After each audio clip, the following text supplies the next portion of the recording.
It started with whispers between shelves, the perfect excuse for Cora to host the book club.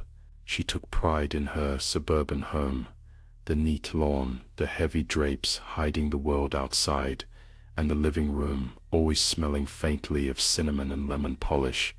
The women arrived at dusk, clutching novels and wine, laughter bubbling softly as they settled into the circle. They didn't notice Cora's tight smile, the way her knuckles blanched around her glass. They laughed and spoke in unison, a choreographed routine of friendship, never guessing she had read too far between the lines, meditated too long on passages about darkness lurking behind closed blinds. No one noticed when Cora locked the door, her hand moving with practiced grace. The first power flicker was passed off as a faulty fuse. Old houses, someone joked. The second was met with nervous laughter, cut short when the shadows seemed to move differently, forming shapes that pressed against the edges of perception. Cora smiled and poured more wine. Her voice was soft, almost hypnotic, as she read from the group's selection, a thriller about a relentless watcher. She told them a story about a man she'd seen from the kitchen window, a man with eyes brighter than the street lights, who watched the house from his car every Thursday.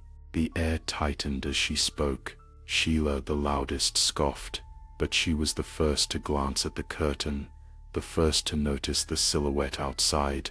Panic bloomed slowly. They huddled together, but Cora kept her distance, her voice sharpening, slicing through their nervous jokes, painting pictures of the stalker's knife, the footprints in their garden beds, the bloody notes he left on windshields, the candles guttered.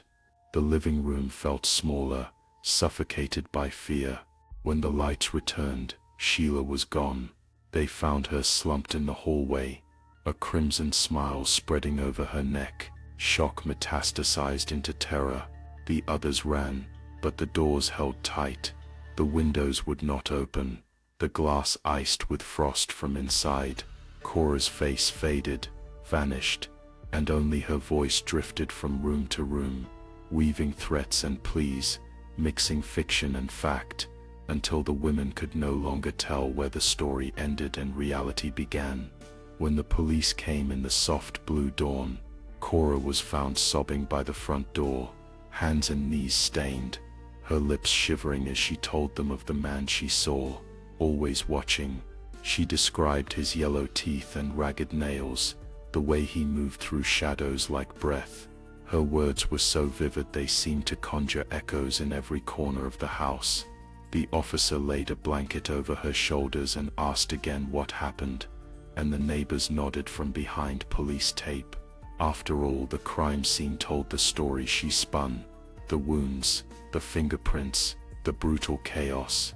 At night though, sometimes the neighbors catch glimpses, reflections in the window, a shape crossing the Cormac's lawn at midnight, always watching. Cora's story shouldn't hold weight, but the fear is heavy, contagious, and when the police come back for more questions, their eyes linger too long in the darkness behind the curtains, searching for a stalker only she described, wondering, just for a moment, if they'll see him too.